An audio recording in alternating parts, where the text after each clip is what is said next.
بسم اللہ الرحمن الرحیم۔ شروع کرتی ہوں اللہ تعالیٰ کے نام سے جو بڑا مہربان نہایت رحم کرنے والا ہے۔ السلام علیکم ناظرین۔ مکہ کے ارد گرد بہت سارے چھوٹے چھوٹے قبیلے آباد تھے۔ انہی قبیلوں میں سے ایک قبیلہ بنو آراش میں تھا۔ ایک شخص جو کہ قبیلہ آراش سے تعلق رکھتا تھا اور اس کے پاس مستقل کوئی روزگار نہ تھا اور نہ ہی وہ کوئی اعلیٰ درجے کا تاجر تھا، تاہم اس دور میں تجارت کا پیشہ خاص و عام ہوا کرتا تھا، لہٰذا اس نے بھی ویسا ہی کیا۔ لہٰذا وہ اپنے رقم کے مطابق اپنے قبیلے سے مویشی خریدتا اور مکہ چونکہ وہاں پر بڑے بڑے سردار موجود تھے، وہاں پر لا کر وہ مویشی فروخت کر دیتا۔ وہ بھی اپنی قیمتی خرید سے کچھ پیسے اضافی لے کر وہ بھی اپنا نفع حاصل کر لیتا۔ یہ کام اس کا معمول بن چکا تھا۔ وہ اکثر مکہ کے بازاروں میں لا کر جانوروں کو فروخت کرتا۔ کسی بدبخت نے معاذ اللہ یہ بھی کہہ رکھا تھا کہ یہاں پر کوئی جادوگر ہے، تم اس کے بہکاوے سے بچ کر رہنا۔ اس نے نبوت کا دعویٰ کر رکھا ہے، اس لیے اس سے بچ کر رہنا۔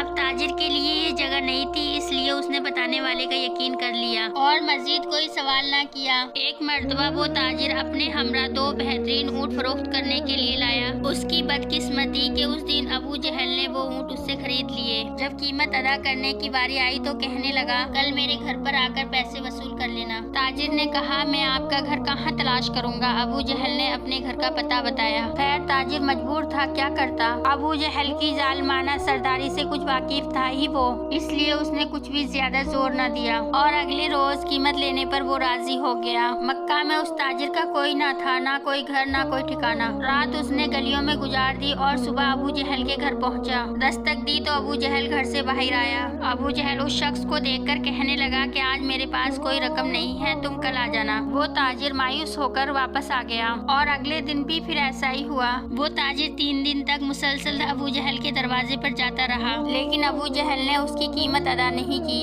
اسی طرح جب 3 دن گزر گئے اور چوتھے دن پھر وہ ابو جہل کے دروازے پر گیا اور ذرا بات کو زور دے کر کہا کہ جناب میں 3 دن سے بھوکا ہوں اور گلیوں میں راتیں گزار رہا ہوں، میرا یہاں پر کوئی نہیں اور میں یہاں پر بیگانہ ہوں اور میرے پاس واپسی کا کوئی ذریعہ ہی نہیں، آپ مہربانی کر کر میرے جانوروں کی قیمت مجھے دے دیں۔ ابو جہل تو تھا ہی بے ایمان، اب وہ دل کی بات زبان پر لے آیا، چل یہاں سے دفع ہو جا، میں تیرے پیسے تجھے نہیں دوں گا، جس سے ملے لے لینا۔ وہ تاجر تو جیسے حواس سکتا ہو گیا، اس کو کچھ سمجھ نہیں آ رہا تھا کہ اب میں کیا کروں۔ وہ لوگوں سے پوچھنے لگا کہ کوئی مجھے بتا دے کہ مکہ کے سرداران کہاں ملیں گے، میں ان سے شکایت کروں، شاید وہ میری مدد کر دیں۔ اسے کسی نے بتایا کہ خانہ کعبہ میں چلے جاؤ، مکہ کے سب سردار وہاں موجود ہوں گے۔ وہ تاجر پوچھتا پوچھتا خانہ کعبہ کے پاس آ گیا۔ تاجر کہتا ہے کہ جیسے ہی میں بیت اللہ میں داخل ہوا تو میں نے دیکھا عثمان، عتبہ اور دیگر سردار بیٹھے تھے۔ میں ان کے پاس گیا اور ان سے کہنے لگا کہ مجھے آپ لوگوں کی مدد کی ضرورت ہے، میں پردیسی ہوں، یہاں پر جانور فروخت کرنے کے لیے آیا تھا، مگر ایک شخص نے مجھ سے جانور تو لے لیے لیکن اب وہ مجھے پیسے نہیں دیتا۔ عتبہ نے گرج کر کہا کہ کون ہے جو تمہارے پیسے نہیں دیتا؟ مجھے بتاؤ، میں اسے دیکھتا ہوں۔ تاجر کہتا ہے کہ اس کا نام ابو جہل ہے۔ وہ سب خاموش ہو گئے اور ان کی گردنیں جھک گئیں اور کہنے لگے کہ تم بہت برے آدمی کے یہاں پھنس گئے ہو، ہم کچھ بھی نہیں کر سکتے کیونکہ وہ ہم سے زیادہ طاقتور سردار ہے۔ یہ سن کر میں بہت پریشان ہوا، رونے لگا، کانپنے لگا کہ میرا تو اب کوئی ساتھ دینے والا بھی نہیں ہے اور اس کا کوئی حل نکالنے والا بھی نہیں ہے۔ عتبہ ہنس کر کہنے لگا، جاؤ وہ شخص جو کعبہ کے ساتھ لگ کر بیٹھا ہے نا،